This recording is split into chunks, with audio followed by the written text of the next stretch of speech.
কি হলো ব্যাপারটা? আমাদের গাড়ির দিকে ইন্ডিকেট করলো না। পর্ণা, হ্যাঁ গাড়িতে ওঠো। হ্যাঁ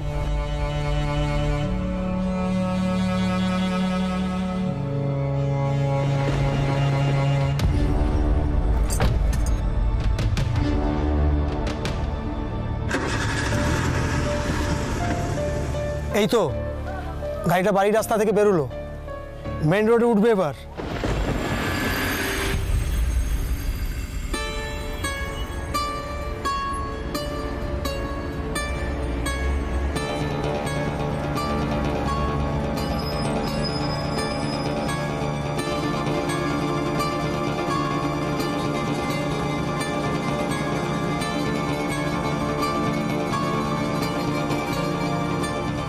তুমি কিছু একটা করো না, ওদেরকে কিছু একটা করে আটকাও না গো।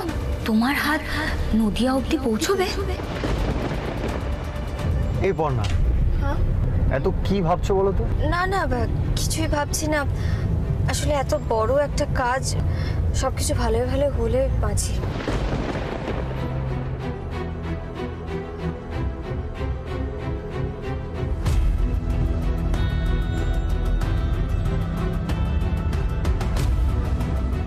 কেউ ফলো করছে কি না সেটা খেয়াল রাখতে হবে।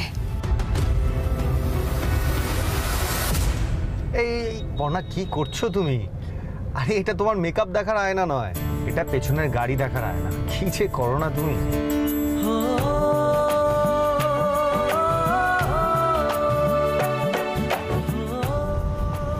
সৃজন, বলছি তুমি একটু গাড়িটা তাড়াতাড়ি চালিয়ে সামনে কোথাও একটা পার্ক করে দাও তো।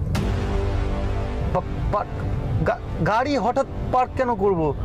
এই তো সবেমাত্র বেরোলাম আমরা। প্লিজ সৃজন, এখন এত প্রশ্ন করো না, আমি তোমাকে পরে সবটা বলছি। সে না হয় তুমি পরে বলো, কিন্তু কিন্তু এখন তো কিছু বলো, পার্ক কেন করব গাড়ি? আরে বাবা, আমাদেরকে কেউ একটা ফলো করছে বা ফলো করতে পারে, আমি এই মুহূর্তের কোনো রিস্ক নিতে চাইছি না। ফলো? আরে কি করছো? কি পেছনে কেন তাকাচ্ছ? তাড়াতাড়ি চালাও, সামনে চলো।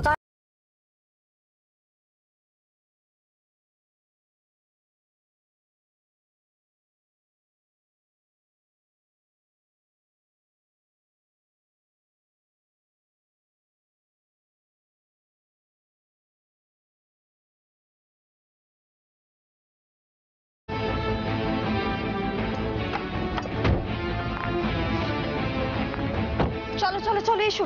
হ্যাঁ, কিন্তু পর্ণা এখন কি করে যাবো আমরা? আরে বাবা এসো না বলছি, ওঠো গাড়িতে, ওঠো। হ্যাঁ, গাড়িতে ওঠো। হ্যাঁ হ্যাঁ। উফ, আবার এতগুলো ভাড়া দিতে হবে। দাদা শিয়ালদা চলুন।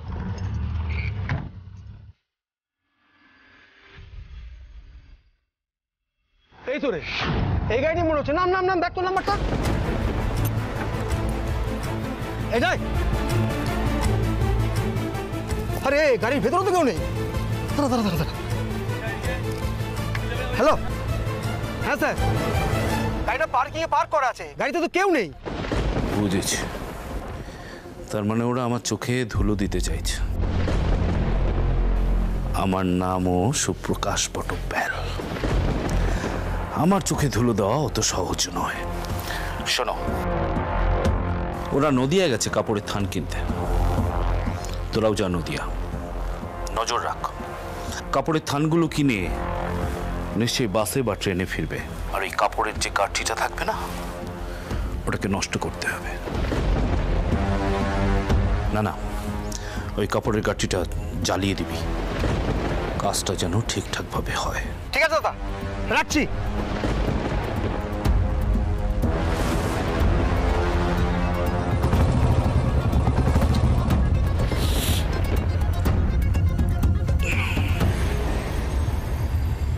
সৃজন, চিন্তা করো না, সব ঠিকঠাকই আছে। সেটাও না হয় বুঝলাম, কিন্তু কেসটা কি বলো তো, আমি তো বুঝতে পারছি না। তিন্নি একটুও বদলায়নি, ও যেমন ছিল তেমনই আছে। ও কাউকে একটা খবর দিচ্ছিল যে আমরা নদিয়া যাচ্ছি। কি? তুমি শিওর? মানে তুমি কি করে জানলে? আরে বাবা, আমরা বেরোনোর সময় ওর ভালো মানুষই দেখে, ওর ব্যবহার দেখে আমার সন্দেহ হয়েছিল। তারপরে আমি বললাম না যে আমি একটা জিনিস ভুলে গেছি, ঘরে আনতে যাচ্ছি, বলে আমি উপরে গেলাম। তখনই আমি নিজের কানে শুনলাম যে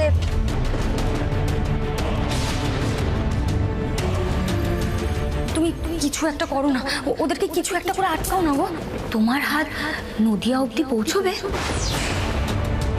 এতদিন তো তুমি কোনো কাজেই ফেল করোনি, এবারও নিশ্চয়ই করবে না? ছি ছি ছি ছি ছি। আসলে কি বলতো, তিনি না কোনোদিনও বদলাবে না। কারণ আমি একবার বাড়িতে ঢুকি ওকে ওকে ঘাট ধাক্কা দিয়ে বাড়ি থেকে বের করবো। তোমায় আমি কিছুতেই জিততে দেব না তিন্নি। শুধু সৃজন কেন, দত্ত পরিবারের কারোরই কোনো ক্ষতি আমি তোমায় করতে দেব না।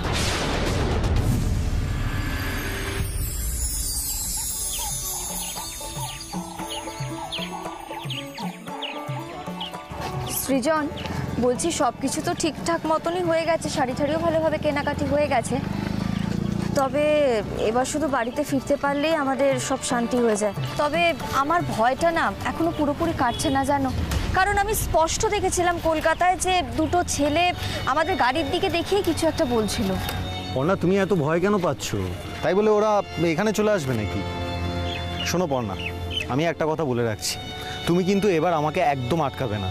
তিন্নিকে এবার আমি উচিত শিক্ষা দেবই। আচ্ছা সৃজন, বলছি আমরা যদি ধরেই নিই যে তিন্নি কাজগুলো করাচ্ছে, তাহলে ও কাকে দিয়ে করাচ্ছে বলো তো? কিন্তু পর্ণা, সেটা কি করে সম্ভব? ও তো বাড়ি থেকে বের হয় না। ও কি কোনোভাবে যোগাযোগ রাখছে বটব্যালের সঙ্গে? ও কি ফোনে যোগাযোগ রাখছে? যাকে মোদ্দা কথা এটাই যে আমি কিন্তু এবার বাড়ি গিয়ে ওকে চেপে ধরবো। ওকে সত্যি কথা বলতেই হবে। আর তুমি বন করে ওকে আটকাবে না প্লিজ। আরে তুমি একটা জিনিস বুঝছো না, ও ছেলে মানুষই করছে।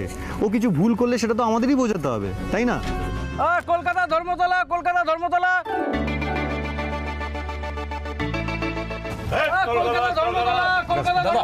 এই বাসটা কলকাতা যাবে, সোজা ধর্মতলা।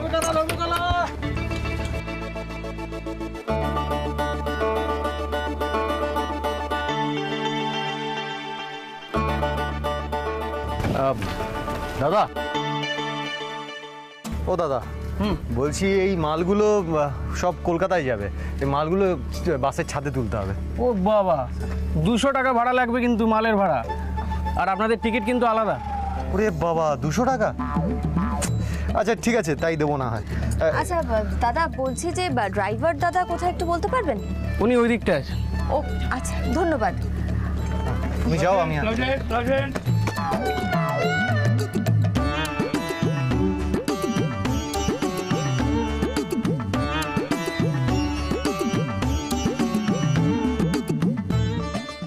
দাদা দাদা একটু ধরুন না, মালগুলো খুব ভারী, একটু ওপরে তুলতে হেল্প করুন না। দাদা, বলছি যে কলকাতায় পৌঁছতে কতটা সময় লাগবে একটু বলতে পারেন? রাস্তায় এখন প্রচুর জ্যাম, জানেন তো, সঠিক সময় না বলা যাচ্ছে।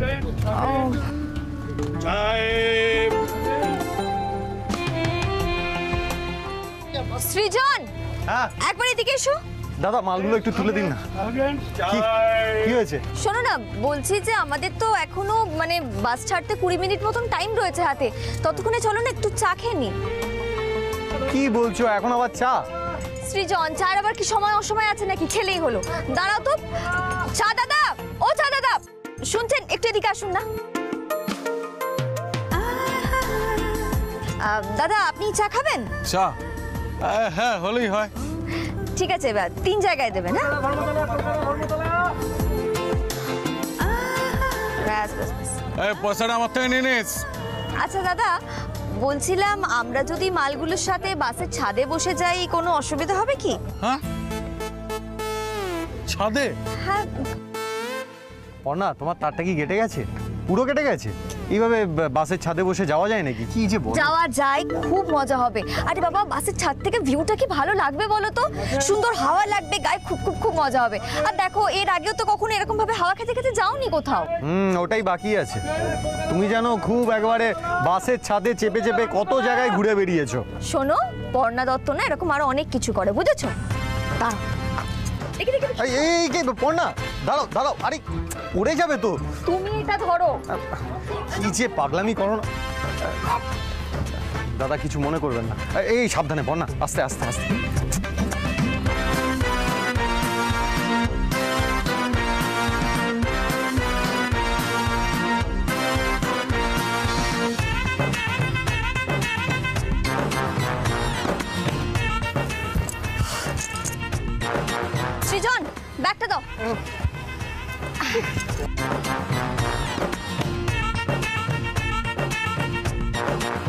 ম্যাডাম, শহরে ঢোকার আগে নেমে যেতে হবে কিন্তু।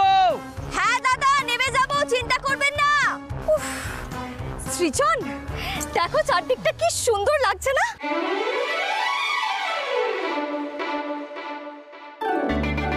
না, মনে তো হচ্ছে না আর কেউ ফলো করছে বলে। দেখি বাসটা ছাড়লে বুঝতে পারবো।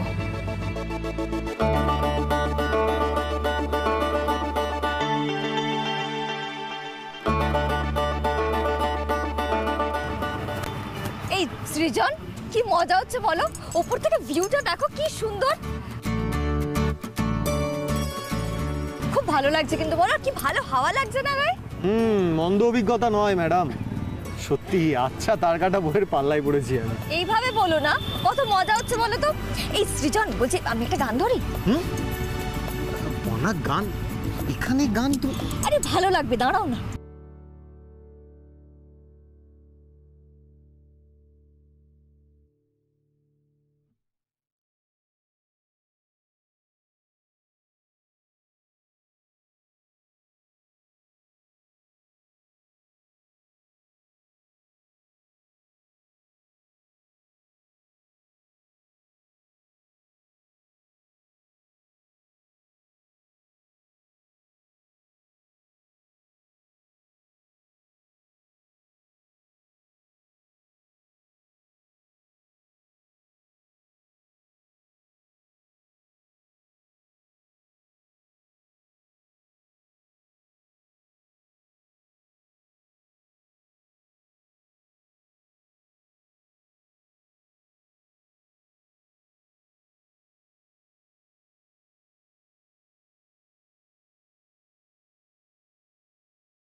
এই সৃজন, বলছি কেমন যেন মনে হচ্ছে না শুটিং হচ্ছে, আমরা সিনেমায় গান করব।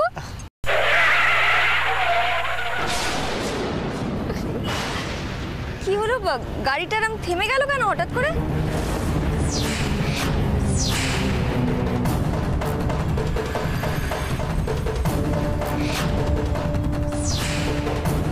চলো তো গিয়ে দেখি। হ্যাঁ,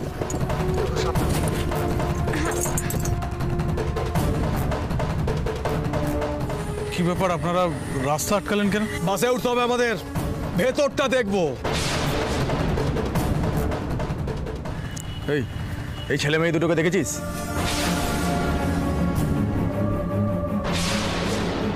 ওদের বাসের মধ্যে আছে। অর্ণা, ওদের কাছে আমাদের ছবি আছে। সৃজন, সৃজন, হ্যাঁ দেখো ওরা কলকাতায় আমাদের কিছু করতে পারেনি, কিন্তু এত দূরে এসে বাস থামিয়ে আমাদের খোঁজ করছে। না না, ওরা নিশ্চয়ই আমাদের ক্ষতি করতে চায়। সৃজন, আমাদের এখান থেকে পালাতে হবে। চল। কি করছেন কি এটা?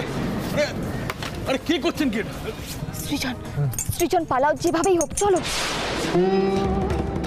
আরে কি করছো কি? এখন ওসব ছেড়ে দাও, ওগুলো ছেড়ে দাও। আমি বলি কি, এখন আমাদের ইমিডিয়েটলি পালাতে হবে, বুঝতে পেরেছো? আমি টয়নকে বলে দেবো ধর্মতলা থেকে গিয়ে গাড়িগুলো নামিয়ে নেবে। আমি ড্রাইভার দাদাকে বলে দেবো, কিন্তু এখন চলো পালাই। ভালো করে খোঁজ সব কটাকে, এক টাকাও ছাড়বি না, খোঁজ সব কটাকে।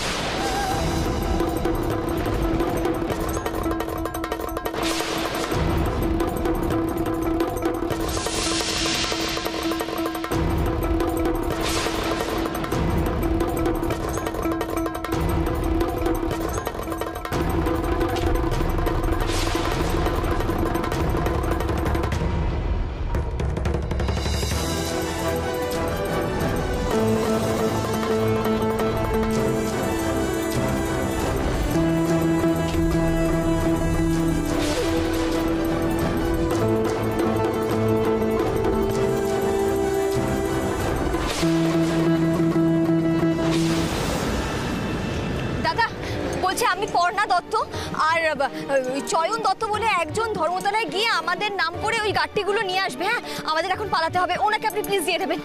চলো সৃজন।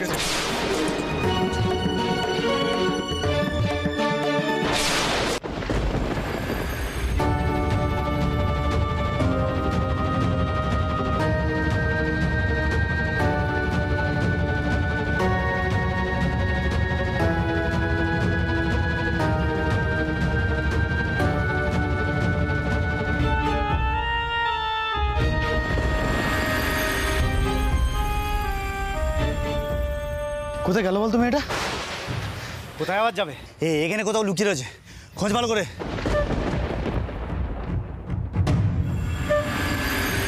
একসঙ্গে থাকলে ধরা পড়ে যাওয়ার আশঙ্কা আরো বেশি।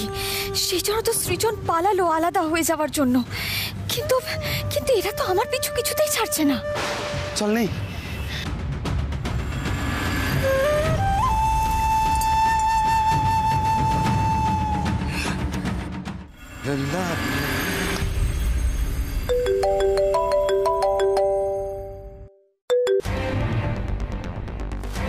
হ্যাঁ বৌদি ভাই বলো, কতক্ষণে আসছো? চয়ন, চয়ন শোনো, মন দিয়ে শোনো আমি যেটা বলছি। আমি আর তোমার মেজদা এখন বাড়ি ফিরতে পারছি না, আমাদের একটু সময় লাগবে। কিন্তু আমাদের মালপত্র নিয়ে বাসটা কিন্তু ধর্মতলা ডিপোতে ঢুকবে। তোমরা মালগুলো নামিয়ে নিও, বুঝতে পেরেছো? মানে তোমরা আসছো না, মালপত্র চলে আসছে? আমি তো কিছুই বুঝতে পারছি না, কি হয়েছে এটা কি? চয়ন প্লিজ এখন এত প্রশ্ন করো না, এত উত্তর দিতে পারবো না এখন। যেটা বলছি সেটা করো। আর শোনো, বাসের নাম্বারটা তুমি নোট করে নাও, আমি বলছি। দাঁড়াও দাঁড়াও দাঁড়াও। হ্যাঁ বলো। WB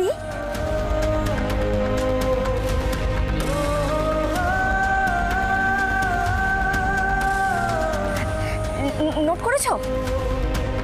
হ্যাঁ হ্যাঁ হ্যাঁ হ্যাঁ লিখে নিয়েছি, বলো।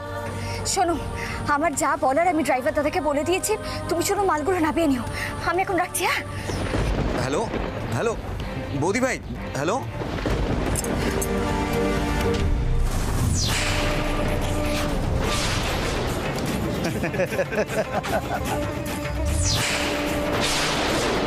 কি হলো ব্যাপারটা?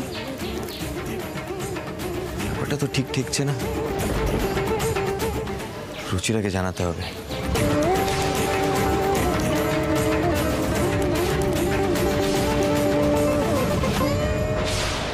কি ভেবেছিলে আমাদের চোখে ধুলো দিয়ে পালাবে? হ্যাঁ, আমাদের বোকা বানানো এত সোজা না। এবার কি হবে? হ্যাঁ, শাড়িগুলো পরানোর কথা ছিল, পারলাম না। বাসটা তো চলে গেল, কিন্তু তোমায় তো ছাড়বো না। তুমি আর তোমার বর দুজনকেই খালাস। সৃজন দত্ত সম্পর্কে তোমাদের কোনো ধারণাই নেই। যারা ওর পেছনে গেছে তাদের কপালে কিন্তু অনেক দুঃখ আছে। শুধু তাদের কপালে না, তোমাদের কপালেও অনেক দুঃখ আছে।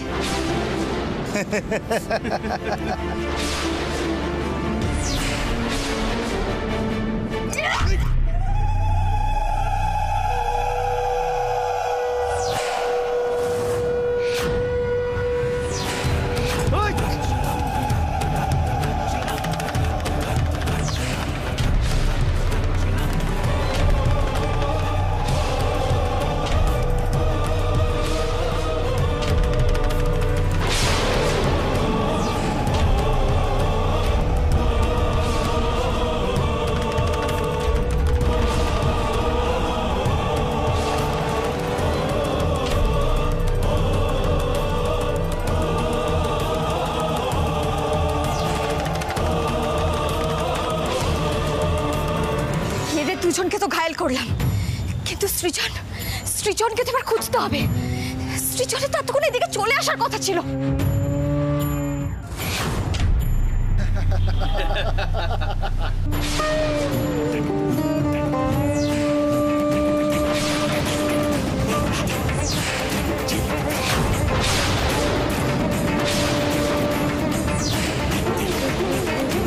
আমাদের গায়ে হাত দিয়েছে, মারো ওটাকে।